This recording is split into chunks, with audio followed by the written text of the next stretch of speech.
अस्सलाम वालेकुम दोस्तों, मैं हूं इकरा और आप देख रहे हैं अनदेखे फैक्ट्स। कहते हैं किताबें हमारे इल्म में इजाफे का सबब बनती हैं। एक अच्छी किताब हमें इतना सब सिखा देती है कि हमें कोई इंस्टीट्यूट तक नहीं सिखा सकता। लेकिन हम इस वीडियो में आपको उन किताबों के बारे में बताएंगे जिसके पढ़ने से आपको किसी तीसरी मखलूक के वजूद में होने का एहसास होगा और आप बहुत सी परेशानियों का शिकार भी हो सकते हैं। लेकिन यही कुछ ऐसी किताबें भी हैं जिनको सिर्फ देखने से ही आपको एहसास हो जाएगा कि आज के दौर में भी बहुत सी ऐसी पुरस्कार चीजें मौजूद हैं जो अभी भी हमारी आंखों से दूर हैं। चलिए फिर देर किस बात की, किताबों के लिए आपका प्यार और ज्यादा बढ़ाते हैं।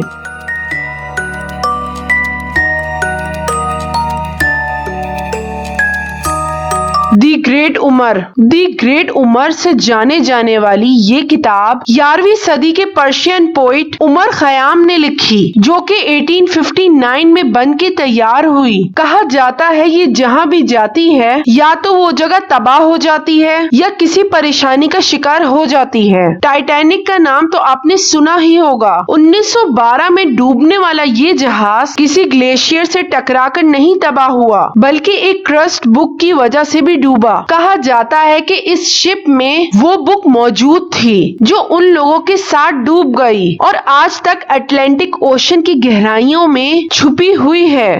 दी ग्रैंड ग्रिमोर ये एक ऐसी पुरस्कार किताब है जिसमें काले जादू, जिन्नात और रूहों को कैसे काबू किया जा सकता है, ये सब इसमें मौजूद है। इसमें एक बात बहुत अहमियत रखती है कि इस किताब को हर कोई पढ़ सकता है, लेकिन पढ़ने के बाद उस इंसान की शख्सियत, उसके अंदाज सब में बदलाव आ जाता है। वो खुदा को छोड़कर शैतान की पूजा करने लग जाता है। इस किताब को पढ़ने की भी एक शर्त है। इस किताब को शुरू करने के बाद अगर कोई इसे खत्म ना कर सका तो उसकी मौत पक्की हो जाती है। इसीलिए अगर कोई शख्स इसे पढ़ने के बारे में सोच रहा है तो ये भी सोच ले कि इसे खत्म भी करना पड़ेगा, वरना ऊपर। द बुक ऑफ सोएगा ये किताब एक लैटिन लैंग्वेज में लिखी गई, लेकिन आज तक कोई इसे अपनी जबान में तब्दील ना कर पाया। 1608 में जॉन डी नाम के एक स्कॉलर ने इसकी जबान को तब्दील करने का जिम्मा उठाया, मगर वो भी तबीयत की खराब होने की वजह से नाकाम हो गया। हैरत की बात तो ये है, जितना भी ये स्कॉलर पढ़ पाए उन्हें बस यही महसूस हुआ जैसे उनकी अपनी जिंदगी पे किसी ने किताब लिखी हो। और लोगों का तो ये भी मानना है जो भी इंसान इसे पढ़ रहा होगा उसे ऐसा महसूस होगा कि वो अपनी लाइफ स्टोरी को पढ़ रहा है, क्योंकि ये किताब उस इंसान के मुताबिक अपने अल्फाज को तब्दील कर देती है।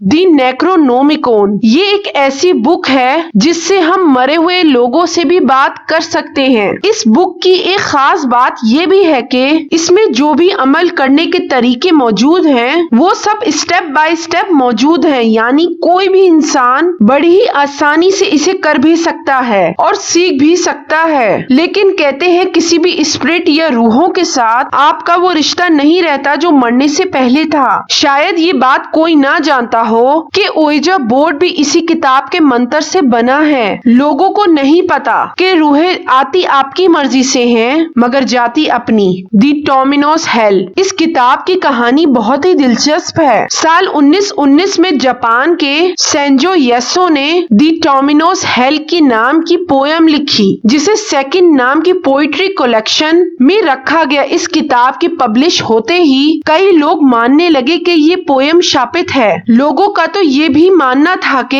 ये पोयम अगर रात के वक्त सुन ली जाए तो डेविल्स का सामना करने को भी मिल जाता है। ख्याल किया जाता है कि उस वक्त की गवर्नमेंट ने इसे बैन भी कर दिया था और फिर वक्त गुजरने के साथ साथ ये मशहूर होती चली गई, मगर इसकी मनहूसियत में कमी ना आई। ये तमाम किताबों की कहानियां जितनी दिलचस्प हैं उतनी पुरस्कार भी। हमारी ये वीडियो कैसी लगी हमें जरूर बताइएगा। वीडियो देखने का शुक्रिया।